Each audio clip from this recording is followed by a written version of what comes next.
Assalamu alaikum. Dear students, welcome to the connected classroom. I am Mr. Sohail, your mathematics teacher. और आज का जो lecture है हमारा उसमें हम 3.2 जो एक्सरसाइज है उसको मज़ीद सॉल्व करेंगे। जो हमारी प्रीवियस क्लास थी उसमें हमने इसके जो 2 क्वेश्चन हैं वो सॉल्व किए थे। अब आगे जो क्वेश्चंस हैं उनके अंदर वेरिएशन है काफ़ी ज़्यादा। कल हमने 4-5 जो है डिफरेंट तरह के इसके फार्मूलाज़ की बात की थी कि n of A union B किसके इक्वल होता है, N of A intersection B क्या चीज़ होती है, एन ऑफ ए क्या होता है, बी क्या होता है एंड ऑल दैट। आज इससे रेलिवेंट वर्सेटाइल क्वेश्चंस आएंगे, तो मैं कोशिश करूंगा कि हर क्वेश्चन को सही बारीक बीनी से आपको सॉल्व करूं ताकि हर तरह का जो क्वेश्चन है आप सॉल्व कर पाएँ और उससे रेलिवेंट कोई भी नया क्वेश्चन है तो उसको भी आप जनरेट कर पाएँ। सो आते हैं अपने जो क्वेश्चन नंबर 3 है इसके ऊपर। और इसमें जो स्टेट अब पहले जो 2 क्वेश्चन थे उसमें क्या था, उसमें सीधी सीधी वैल्यूज़ दी हुई थी कि एन ऑफ ए ये है, एन ऑफ बी ये है, N of A intersection B ये है। और इससे आपने यानी कि डायरेक्ट फार्मूलाज को यूटिलाइज करके सॉल्व करना था। अब ये जो 3 से ऑनवर्ड क्वेश्चन हैं, इन क्वेश्चंस के लिए आपने बेसिकली यही चीज़ें जज करनी है कि क्या एन ऑफ ए होगा, क्या एन ऑफ बी होगा और उसको हम कैसे सोल्यूशन करेंगे।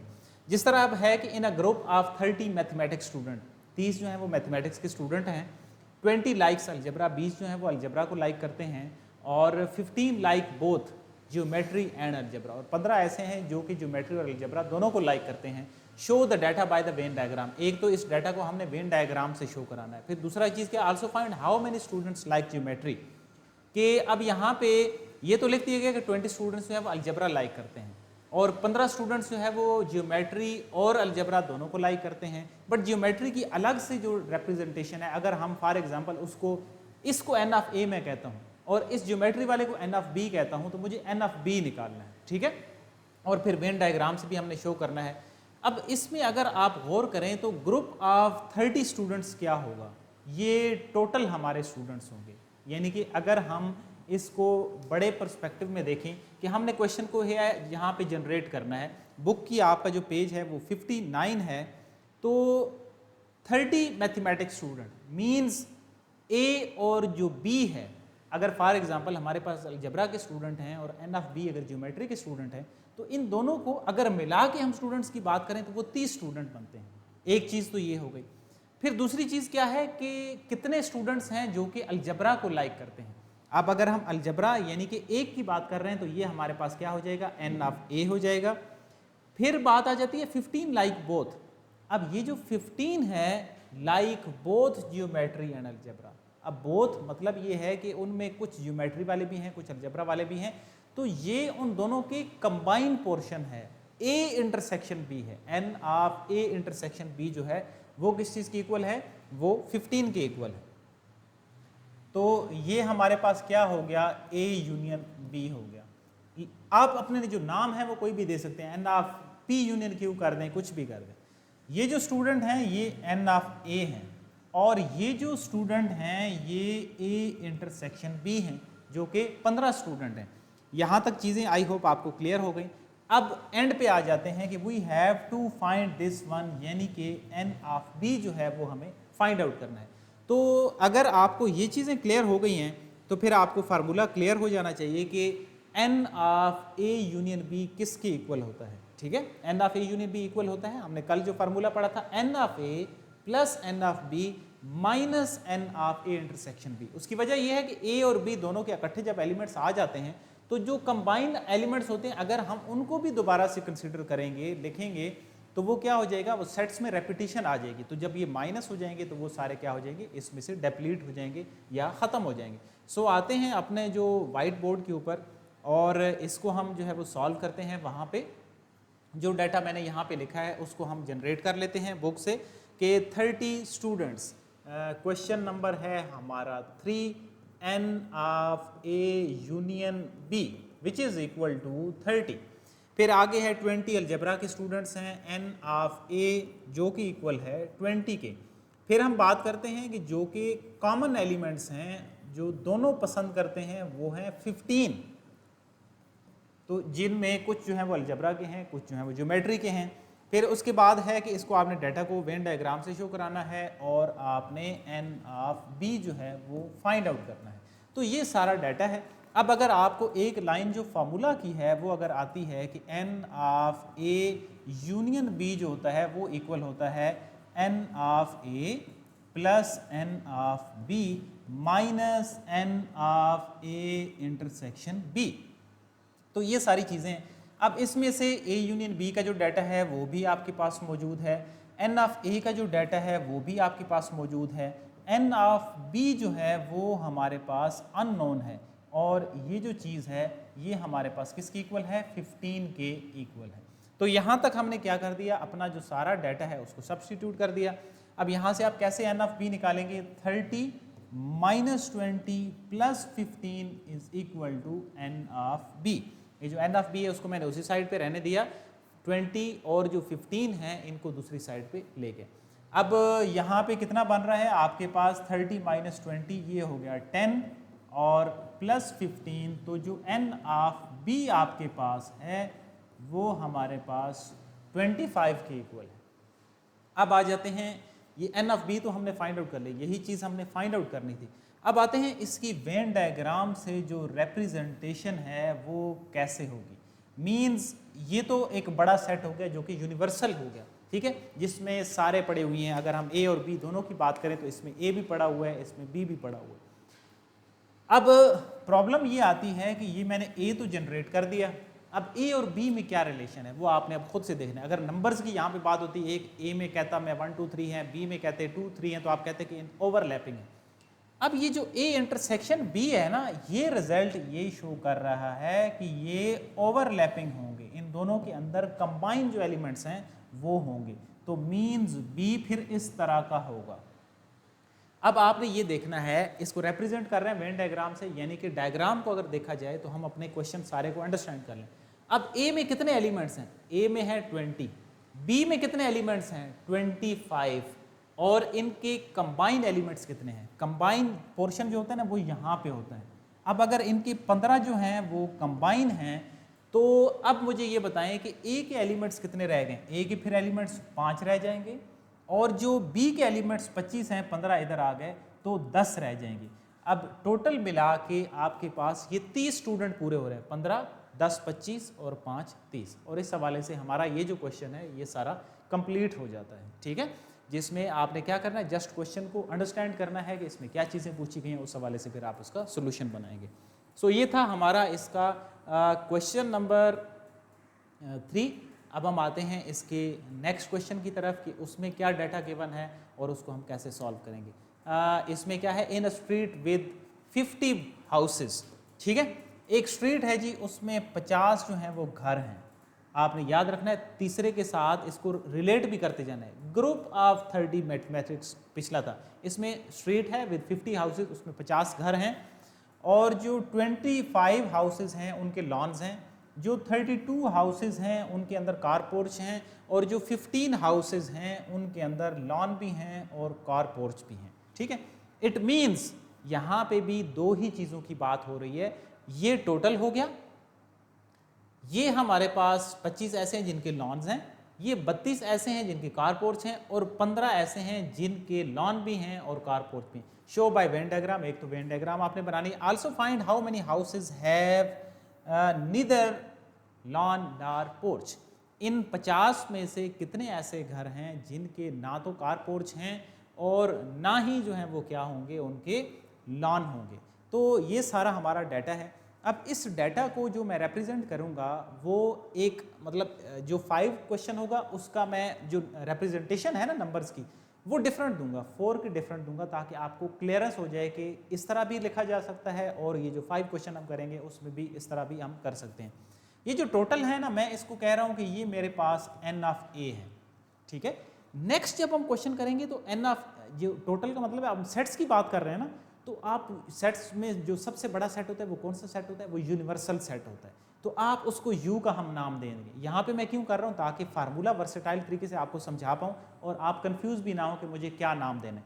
तो पहला मेरा हो गया कि स्ट्रीट हैं, उसमें मेरे पास कितने घर हैं, 50 घर हैं टोटल। अब इसको फिर मुझे n ऑफ b कहना पड़ेगा कि ये 25 घर हैं। इट मीन्स कि मेरा ये वाला जो होगा वो n ऑफ c हो जाएगा। और आगे आ जाते हैं कि ऐसे घर जिनकी क्या हैं, दोनों चीज़ें हैं, यानी कि लॉन्स भी हैं और पोर्च भी हैं। इट मीन्स बी और सी के कलेक्शन की बात हो रही है, ठीक है। बी और सी के जब कलेक्शन की बात होगी तो मीन्स क्या होगा, n of B intersection C, ये होगा जिनके पास लॉन्स भी हैं, पोर्च भी हैं। अब यहां तक बात कंप्लीट हो जाती है। आल्सो फाइंड, आपने क्या फाइंड आउट करना है, ऐसे घर फाइंड आउट करने हैं जिनमें क्या चीज होनी चाहिए, जिनमें दोनों चीजें ना हो। तो आपने बी यूनियन सी का कॉम्प्लीमेंट फाइंड आउट करना है।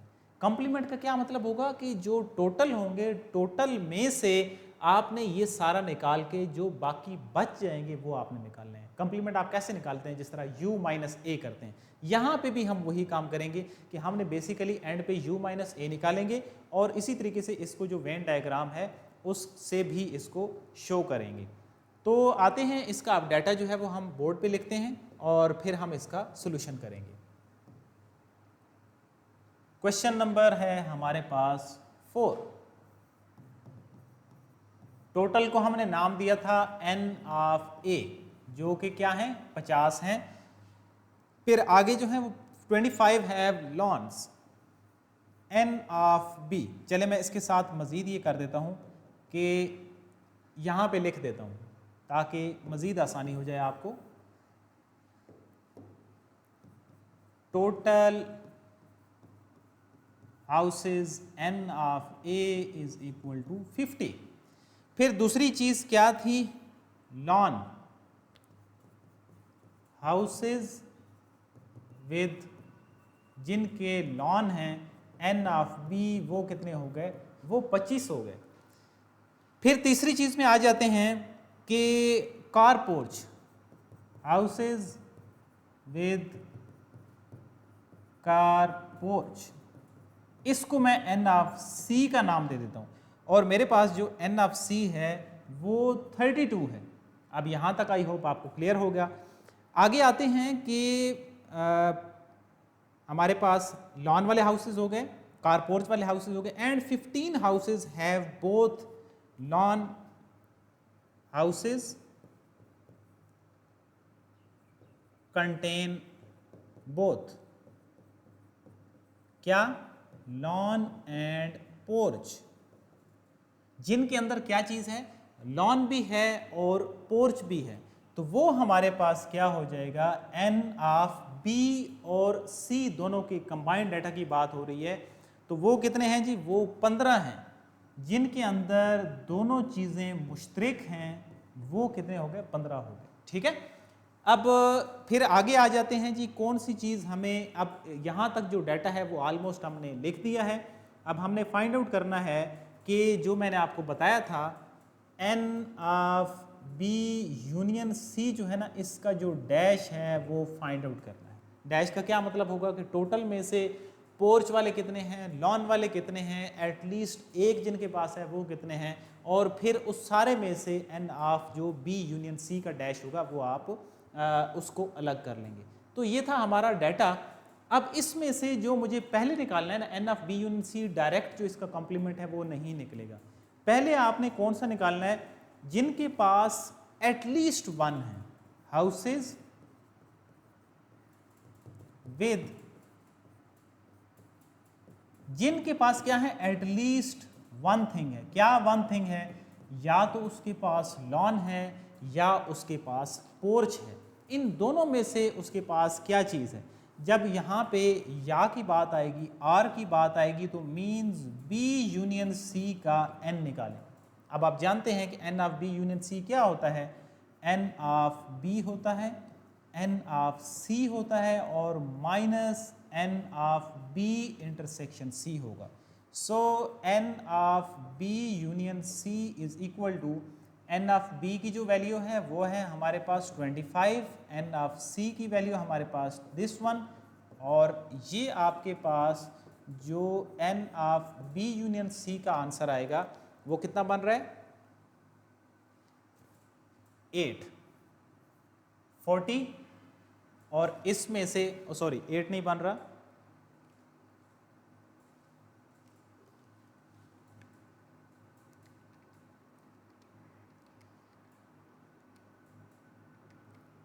-25 + 32 - 15, तो ये हमारे पास जो डाटा बन रहा है ये है 42। अब 42 हमारे पास ऐसी चीज़ें हैं, ऐसे घर हैं जिनके पास कोई ना कोई एटलीस्ट थिंग है। एटलीस्ट का मतलब क्या है कि उनके पास या तो लॉन है या उनके पास क्या होगा, पोर्च होगा। अब आ जाते हैं कि जो एंड पे उसने चीज़ पूछी थी, और वो क्या चीज़ थी कि find how many houses have neither lawn nor porch. यहाँ पे लिखेंगे houses neither lawn nor porch means N of B union C का कॉम्प्लीमेंट आपने फाइंड आउट करना है। और कॉम्प्लीमेंट आपको पता है कि कॉम्प्लीमेंट जो है वो कैसे निकाला जा सकता है, टोटल में से, टोटल कौन से थे, टोटल थे N of A 50, N of A minus उसमें से ये वाले जो हाउसेस होंगे वो हम निकालेंगे, N of B union C, वो वाले घर जिनके पास कम से कम एक चीज़ तो है। अब एन ऑफ ए कितना है, 50 है, ये हमारे पास 42 है, और यहाँ पे 8 हमारे पास वो घर हैं जिनके पास क्या चीज़ है, जिनके पास उनमें से कोई चीज़ भी नहीं है। उनके पास ना ही पोर्च है और ना ही क्या है, उनके पास लॉन है। अब आते हैं इसके नेक्स्ट मरहले पे, और वो है वेन डायग्राम। अगर आपको क्वेश्चन अंडरस्टैंड होगा तो आप वेन डायग्राम को आसानी से लिख सकते हैं। अब जो यूनिवर्सल दिया हुआ था उसको मैंने ए का नाम दिया। मैंने आपको क्या बताया है कि मैंने सेट्स के जो नाम हैं वो यहाँ पे उस सेट्स के मुताबिक नहीं रखे जिस तरह आप पहले वेन डायग्राम को सॉल्व करते थे कि ये वाला जो है वो आप उसको यूनिवर्सल सेट यू का नाम देते थे, ताकि फार्मूले की जो अंडरस्टैंडिंग है वो आपको समझ आ जाए कि हाँ बी और सी का जब यूनियन आएगा तो फिर हम फार्मूले को कैसे लिखेंगे, अगर अब नेक्स्ट में हम यू आएगा तो यू के हवाले से कैसे लिखेंगे, और फिर उनके कई जो नाम हैं उनके हवाले से हम लिख देंगे। अब ये एक तो चीज़ हो गई कि ये ए भी हो गया और मैंने बी भी डाल दिया। अब देखें सी कैसे आएगा। सी आपको पता लगेगा houses contain both lawn and porch. इसका मतलब ये है कि कोई ना कोई तो मुश्तरक चीज़ें हैं। अब इसको आप जो है वो यहाँ पे पुट कर सकते हैं कि इन दोनों के दरमियान जो मुश्तरक पोर्शन है वो कितना है, 15 है। और आपके पास जो बी के एलिमेंट्स हैं वो अगर 25 हैं तो 15 जो है वो इधर चले गए कॉमन एलिमेंट्स में, और बाकी जो 10 हैं वो रह गए। और एन ऑफ सी जो है वो 32 है, 32 में से अगर 15 इधर चले गए तो पीछे हमारे पास क्या रह जाते हैं, 17 रह जाते हैं। सो ये था डिटेल्ड हमारे पास क्वेश्चन नंबर 4। आई होप आपको क्लियर होगा। मजीद अगर आपको कोई भी क्यूरी होती है इस हवाले से तो आप यूट्यूब का जो कमेंट सेक्शन है उसमें पूछ सकते हैं।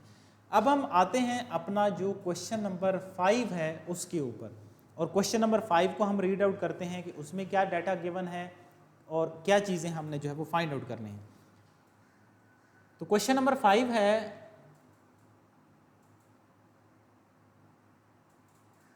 कि in a survey of 940 children हैं, 940 जो हैं वो बच्चे हैं, 400 जो स्टूडेंट्स हैं वो प्राइमरी क्लास में पढ़ते हैं, 240 स्टूडेंट्स जो हैं वो एलिमेंट्री में हैं, और 175 जो स्टूडेंट हैं वो सेकेंडरी लेवल में। This is interesting question. Create a Venn diagram to illustrate the information. इस इंफॉर्मेशन को एक तो आपने वेन डायग्राम से शो कराना है। How many children were found out of the school. 940 में से ये सारा डाटा मौजूद है, आपने ये बताना है कि आउट ऑफ जो स्कूल चिल्ड्रन हैं वो कितने हैं। तो कदरे आसान भी है, लेकिन इसमें एक जो चीज़ है वो ज़रा समझनी मुश्किल है। अब 940 बच्चे हैं तो ये कितना हो गया टोटल जो स्टूडेंट्स हैं,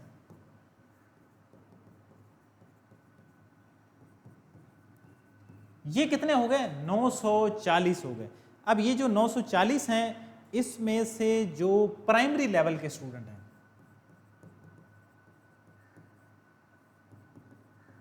वो लिखें। तो इसको मैं ना प्राइमरी है तो एन ऑफ पी कर देता हूं, ठीक है। अब उसके नाम जो है ना वो प्राइमरी है पी से, तो ये हैं हमारे पास 400। अब दूसरे हमारे पास कौन से हैं, 240 एलिमेंट्री लेवल।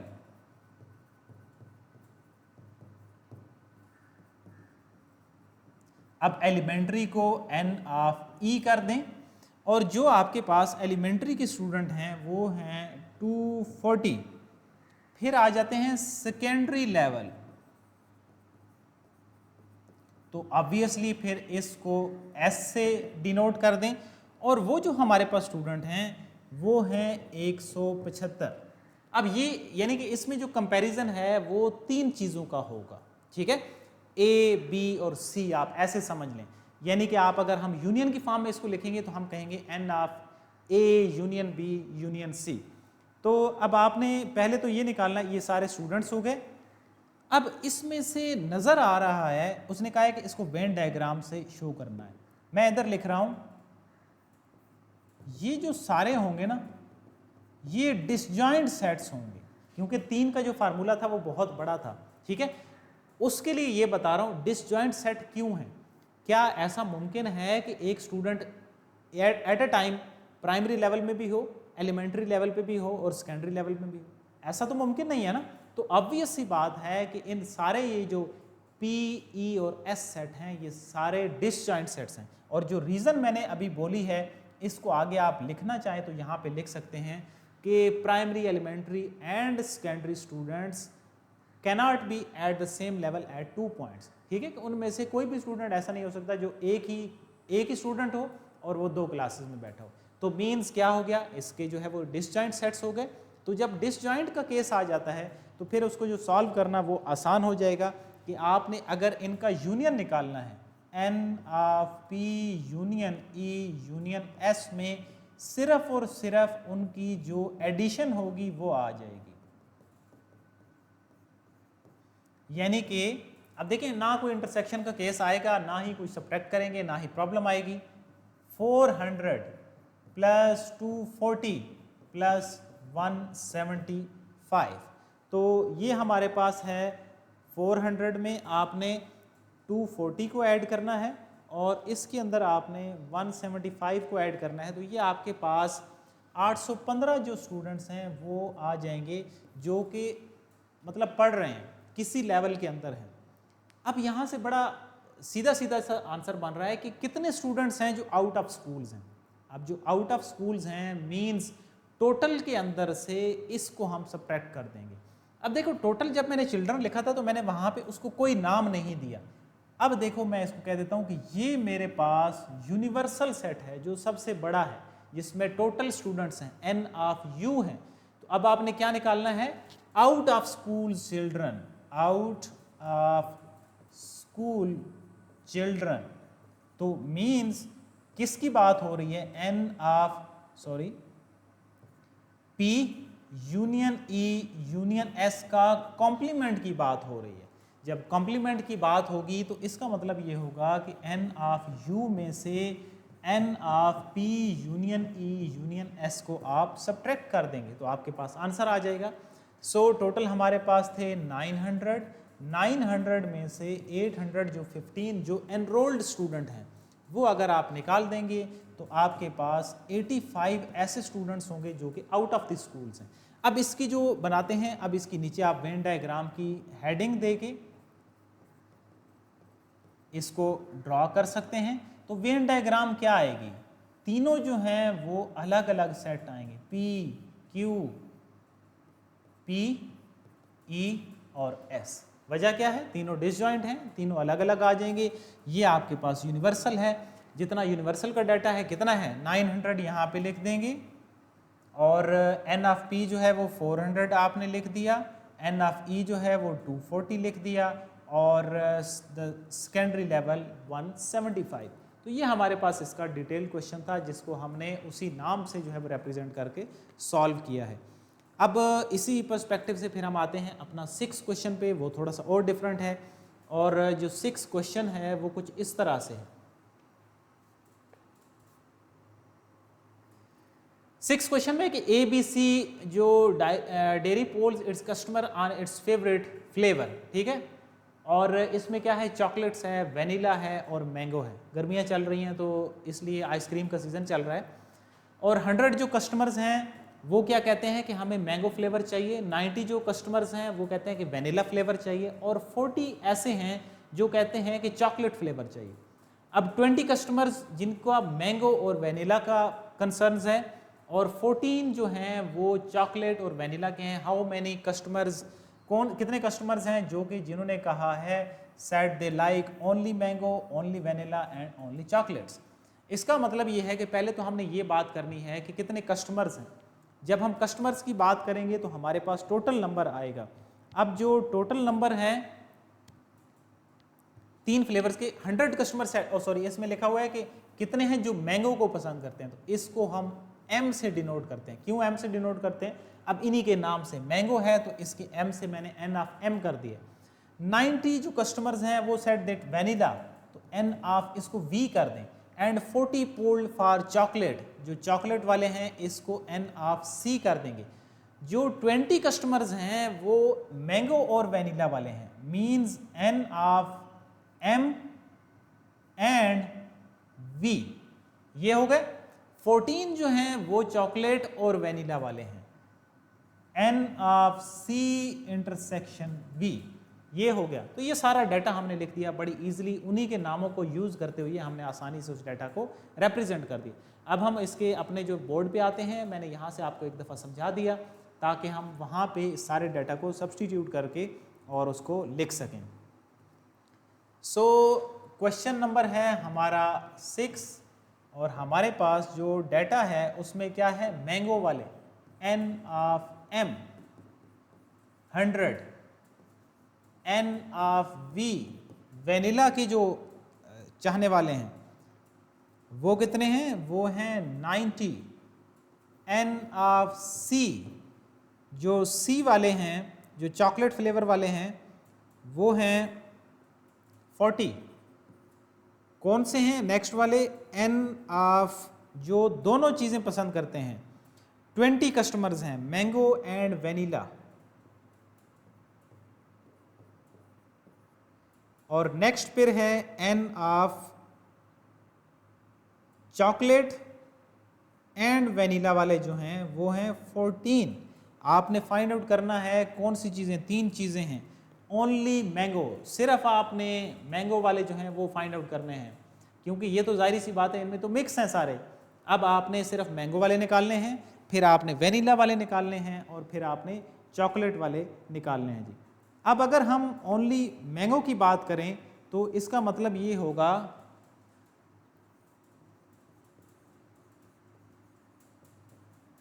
ओनली मैंगो का मतलब है एन ऑफ एम जो है ना उसमें से आपने वो निकालने हैं जो कहीं और भी फंसे हुए हैं। मैंगो और वेनिला में से जो मुश्तरक एलिमेंट हैं वो आपने निकाल देने हैं। तो आपके पास 100 माइनस 20 80 वो आ जाएंगे जो सिर्फ और सिर्फ मैंगो पसंद करते हैं। अब आ जाते हैं इसके यहाँ पे ही इसी के सामने दूसरे पार्ट पे, और इसमें है ओनली वेनिला। अब ओनली वेनिला में क्या होंगे, एन ऑफ वी जो हैं उसमें से क्या सब्ट्रैक्ट करेंगे, जो कुछ और भी जो है वो पसंद कर रहे हैं। इट मीन्स वेनिला वाले जो हैं वो मैंगो और वेनिला के साथ भी हैं, वो सी इंटरसेक्शन जो वी है यानी कि चॉकलेट और जो वेनिला है उसके साथ भी मौजूद हैं। तो आपने क्या करना है, एन ऑफ वी में से N of M intersection V भी करना है और एन ऑफ सी इंटरसेक्शन जो वी है वो भी करना है। सो एन ऑफ वी में 90 है, 90 में से आप सब्ट्रैक्ट करेंगे 20 को और इसी तरीके से 14 को, तो ये आपके पास आ जाएंगे ओनली जो वेनिला वाले होंगे वो आ जाएंगे, यानी कि 90 माइनस 2 70, और 70 में से फर्दर आपने जो है वो 14 माइनस करने हैं जो कि आपके पास बनेंगे 56। तो ये वो है जो वेनिला वाले। अब इसका इसी तरह थर्ड पार्ट है, थर्ड पार्ट में है ओनली चॉकलेट वाले। तो ओनली चॉकलेट के देखें 40, उसमें से कितने सब्ट्रैक्ट करने हैं, ये वाले जो हैं वो N of C intersection V जो है ये आपने सब्ट्रैक्ट कर देने हैं, तो आपके पास जो चॉकलेट का केस होगा वो आ जाएगा। सो ये था इसका डिटेल्ड हमारे पास 6 क्वेश्चन। अब आते हैं इसकी डायग्राम के ऊपर। तो जब आप इसकी डायग्राम देखेंगे तो इसमें एक तो हो गया यूनिवर्सल सेट U जिसमें सारे पड़े हुए हैं, फिर अगर हम इनको देखें तो ये तीनों जो हैं वो आपस में कंबाइन एलिमेंट बनते हैं, मैंगो, वेनिला एंड चॉकलेट। ठीक है, अब कितने मैंगो के कितने हैं उसमें से जो ओनली मैंगो वाले हैं वो यहाँ पे रख देंगे, जो ओनली वैनिला वाले हैं वो यहाँ पे, ओनली चॉकलेट वाले यहाँ पे, और जो मैंगो और वैनिला वाले मुश्तरक हैं वो आप उठा के यहाँ पे सभी, फॉर एग्जांपल मैंगो और वैनिला वाले 20 हैं, फिर आ गया चॉकलेट एंड वैनिला वाले कितने हैं 14 हैं, ओनली मैंगो वाले जितने थे, ओनली मैंगो वाले हमारे पास 80 हो गए, ओनली जो वैनिला वाले हैं वो 56 हो गए, और ओनली जो चॉकलेट वाले हैं, ये एक पार्ट मैंने आपके लिए छोड़ा है कि आप, ताकि आपकी भी साथ में अंडरस्टैंडिंग हो जाए, आप उसको अंडरस्टैंड कर पाएँ, तो ओनली चॉकलेट वाला आपने खुद से निकाल के यहाँ पे सब्सटीट्यूट कर देना है। सो ये था हमारा इसका 6 क्वेश्चन। अब आपका जो होम असाइनमेंट है वो क्वेश्चन नंबर जो 7 है वो काफ़ी लेंथी क्वेश्चन है, वो मैं खुद से सॉल्व करवाऊंगा। आपने क्वेश्चन नंबर 8, 9, 10 जो है वो बहुत आसान है, शॉर्ट क्वेश्चंस हैं, यही फार्मूले यूटिलाइज हो रहे हैं। फॉर एग्जांपल 8 को अगर मैं पढ़ता हूँ, in a girls college every student plays badminton and table tennis, B से बैडमिंटन, टी से टेबल टेनिस, इस तरह कर लें। 2 ही इवेंट्स की बात हो रही है, कितने स्टूडेंट हैं, कितने बैडमिंटन खेलते हैं, कितने टेबल टेनिस खेलते हैं, कितने दोनों खेलते हैं, उन सारों पे आज हमने डिटेल में बातचीत की है। तो 8, 9, 10 आपने खुद से सॉल्व करने हैं। नेक्स्ट जो हमारी क्लास होगी उसमें हम क्वेश्चन नंबर 7 को सॉल्व करेंगे और 11 से जो ऑनवर्ड हैं वो सॉल्व करेंगे। अगर 8, 9, 10 में से आपको फर्दर कोई क्वेश्चन समझ नहीं आता है तो आप YouTube का जो कमेंट सेक्शन है उसमें कमेंट कर सकते हैं, ताकि मैं उसको रिपीट भी कर सकता हूँ। और अगर मज़ीद आपकी कोई क्वेरी हो तो इस तरह व्हाट्सएप का चैनल है उसको ज्वाइन करें, उसमें डेली जो टॉपिक है उससे रेलिवेंट MCQs भेजे जाते हैं, ताकि आपका टॉपिक जो है वो फर्दर क्लियर हो सके। सो ये था आज का हमारा लेक्चर। नेक्स्ट हमारी जो क्लास होगी उसमें हम मज़ीद क्वेश्चन की बात करेंगे। अपना ख्याल रखें। टिल देन, अल्लाह हाफ़िज़।